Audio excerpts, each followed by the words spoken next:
Yo, what up? This is a new episode right here. This will be volume 69 of my rap update. You know what I'm saying?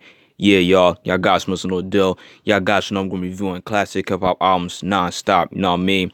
This will be the 20th anniversary edition. Reason being because I'm reviewing the album that just turned 20 years old today, and that album would definitely have to be this album right here. Kurupt's second album, The Streetz is a Mother, released in 1999. Y'all guys must know who Kurupt is. For those who don't know, y'all guys must know that Kurupt, he's one half of the Dog Pound with him and Daz Dillinger. You know, Kurupt, he's an MC originally from my hometown, Philadelphia, Pennsylvania, PA, Philly represent. But, he moved to, the West Coast, the Long Beach, California, hooked up, with Snoop, Daz and Dre and them, shit like that. Y'all guys must know that he did his thing during the Death Row days. And, him and Daz, the Dog Pound, 95, they released the classic Dog Food album right there. One of the best albums ever, in my personal opinion. Very underrated. I don't really hear too many people talk about that album like that. You know what I mean? Like, it definitely has a cult following. You know what I mean? Like, that album got some fire. So much classics on that one right there. That album came out around the time, when Death Row was pretty much hot. The whole East Coast, West Coast beef was, kicking off. Yeah, and a lot of shit was going on during Death Row. Dre left, Snoop was, going through his murder trial. Tupac passed away and shit. Suge ready to go to jail. So Death Row was pretty much done. You know what I'm saying? And Kurupt pretty much left Death Row and signed with Antra and A&M. And in 1998, he released his first debut album, Corruption. That was like a double disc album. Like I said, it came out back in 1998, known for songs like We Can Freak It, Fresh, Ask Yourself a Question with Dre, you know what I'm saying? Give Me What You Got and shit like that. That it was okay.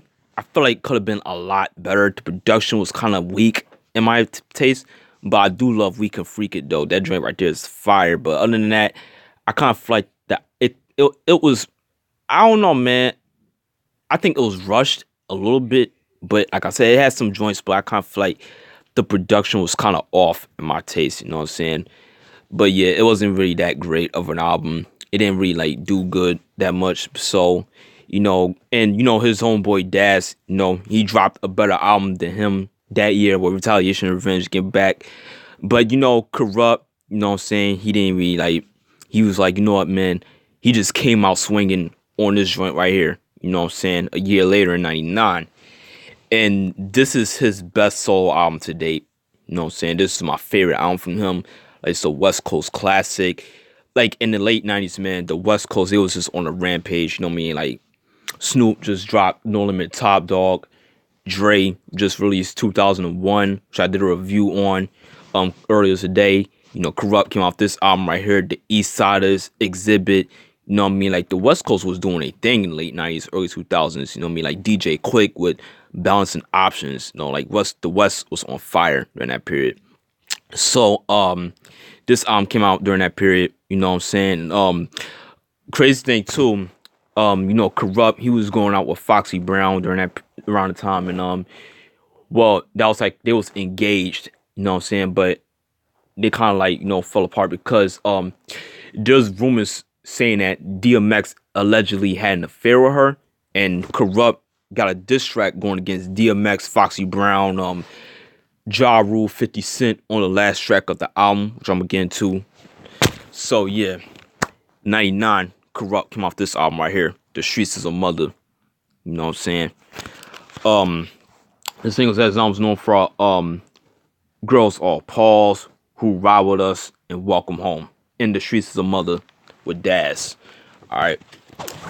The producers on this album are Daz Dillinger, Bank from Rockefeller, Black Tovin, Dr. Dre, Fred Wreck, underrated producer, Meech Wells, Organized Noise, and Superfly. The guest appearances on this album are Roscoe, who's Kurupt's younger brother, Daz, Exhibit, Butch Cassidy, Snoop Dogg, Dr. Dre, J.O. Felony, Superfly, Nate Dogg, rest in peace, Baby S, Crooked Eye. This is actually, Crooked Eye from Slaughterhouse. This is actually, I think this is like his first appearance on Wax on this album right here. I could be wrong. Who else? KRS-One. Yes, KRS-One. The Tradie. Warren G. And Timo from Goody Mob. And Nivea, who's like an R&B singer. So yeah, this album has 18 tracks. So let's get to it, shall we? Track number 1, I Call Shots, featuring Roscoe. Very dope song right here. Great way to start the album. That was produced by Organized Noise. They did, classic material with Outkast and Goody Mob. Like, this sounds like some shit that Outkast would have did probably on, like, a Aquemini or Stink On You. Like, it definitely has that sound. Like, you hear Snoop on the intro. Kurupt and Roscoe, they just bodied this joint. Very dope song. Love this track a lot. Great way to start the album. Track number 2, Loose Cannons, featuring Das and Exhibit.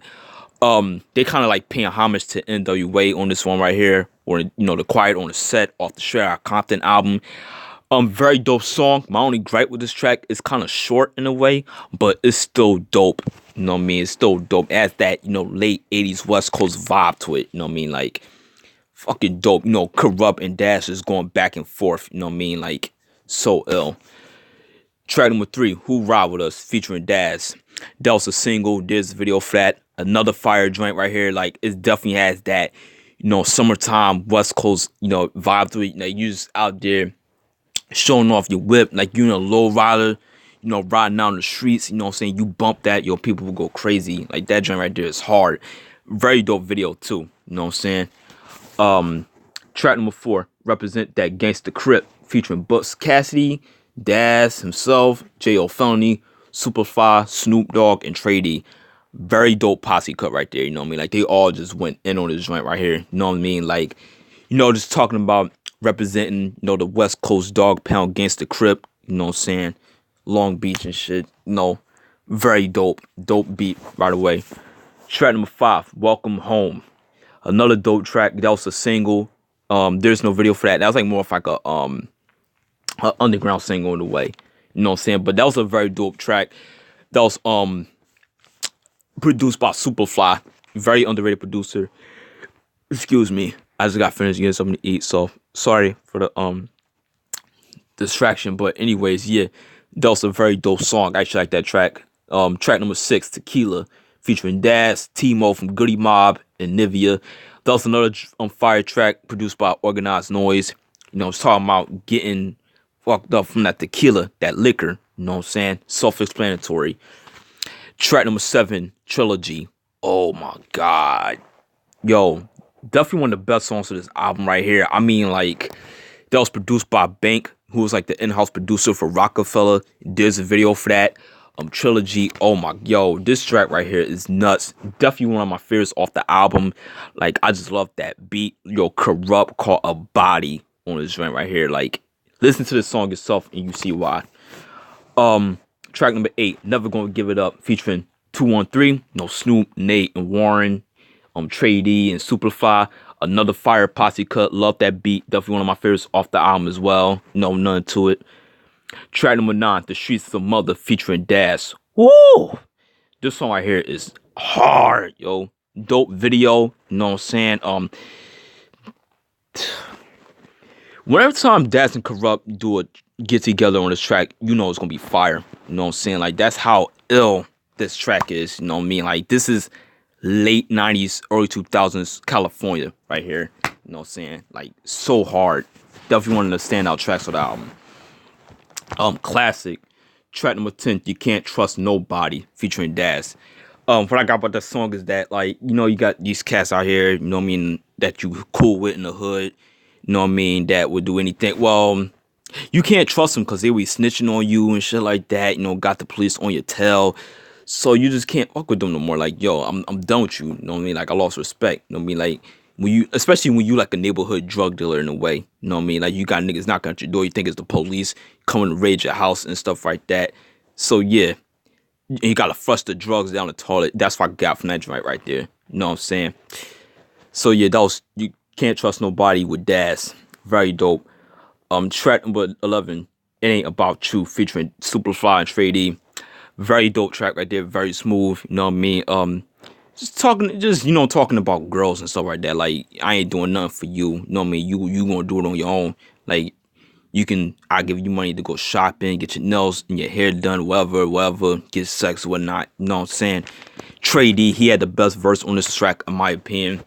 Very dope. Track number 12, Girls All Pause, featuring Nate Dogg and Roscoe.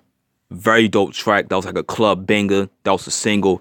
Very dope video. You know what I'm saying? You see him corrupting them in the club, getting, partying and shit like that. Very dope. Track number 13, Your Girlfriend Is a Bitch. Featuring Daz. Yeah, Your Girlfriend. Another fire track right here. Like I said, whenever Daz and Kurupt, you know what you're going to get yourself into. Track number 14, Hoes a Housewife, featuring Dr. Dre and Hitman. That was on the 2001 album, which I did a review on earlier. I said you can't make a hoe to a housewife, pretty much. You know what I'm saying? Track number 15, I Ain't Shit Without My Homeboys, featuring Baby S, Crooked I, Superfly, and Daz. Another dope track right here. This is a very deep track, you know what I mean? Just talking about how, like, what will I be without my homeboys? You know what I'm saying? Like, I wouldn't be nothing, you know what I'm saying? I'll be looking soft and shit, you know what I'm saying? Yeah, that's what I got from that track right there. You know what I mean? They all did their thing, especially Crooked I. You know what I mean? This is early Crooked, you know what I mean? Another track, speaking of Crooked I, we got track number 16, Step Up, featuring Crooked I and Exhibit. Oh my God, lyrical bloodbath right here. They all killed it. You know what I'm saying? That's all I gotta say. Track number 17, Live on the Mic, featuring the legendary Blastmaster KRS-One. Very dope track, you know what I mean? Kurupt and, KRS going ham on the mic. Very dope beat, by the way. And the last track, track number 18, one of the most infamous diss tracks in hip-hop history, Calling Out Names. Oh my fucking God. What a diss track this is. Kurupt, barking at DMX, Foxy Brown, Ja Rule, 50 Cent. You know what I mean? I explained earlier that Kurupt and DMX got into it because, like I said, Foxy and Kurupt, they were engaged at the time. And, X did a track with Foxy Brown on that Garbage China Doll album, which came out earlier in 99. It was a rumor saying that X allegedly had an affair with her. And, Kurupt felt some type of way about it. And, what else? I think DMX dissed Kurupt on the Flush My Flush album. And, Kurupt and, 50 Cent, name dropped Kurupt on a How to Rob. And, Kurupt felt that because Kurupt dissed Ja Rule as well because of his association with DMX and shit. But, he shouted out all the other East Coast rappers that he fucked with, you know what I'm saying? But, Kurupt, he definitely went off on this shit. Great way to end the album. It was like a hidden bonus track that was produced by Fred Wreck. Very underrated track right here. Like, Kurupt, he just went off, you know what I'm saying? Fire. You know what I mean? And I forgot to mention that Kurupt and Ja actually squashed the beef on the Half Past Dead movie. So I had to throw that out there. So yeah, that's Calling Out Names. Classic. Okay, by far the best Kurupt album, man. This is my favorite. It's a West Coast classic. Very underrated. Definitely one of the pinnacle of late 90s West Coast hip-hop. Definitely one of the greatest West Coast hip-hop albums of all time, in my opinion. Like, I feel like nobody don't really get this album a lot of shine that much. It has a cult following. You know what I mean? Like, he just went in on this album. Like, he just came out swinging after releasing that Lukewarm Corruption album, but he just came back a year later and just pretty much shocked everybody that he can, come back with a fucking banger of an album. And that's what he did right here. You know what I'm saying? Like, I don't think he has any other album that could fuck with this. I'm sorry, he don't. And Kurupt, he's a very underrated lyricist, but his discography is kind of shaky. But this shit right here, this is his magnum opus, in my opinion. You know what I'm saying? Like, I could listen to this album and not get tired of it. You know what I'm saying? That's how ill this album is. You know what I'm saying? So, yeah, just a classic. If you're a fan of Kurupt, fan of Daz, Dog Pound, late 90s West Coast hip-hop, hip-hop in general, that gangster shit, then this is the album for you. This is Kurupt, The Streetz of Mutha, 1999. Must cop. Definitely a classic. That was it for volume 69 of my rap album update. Hope y'all enjoyed. Salute.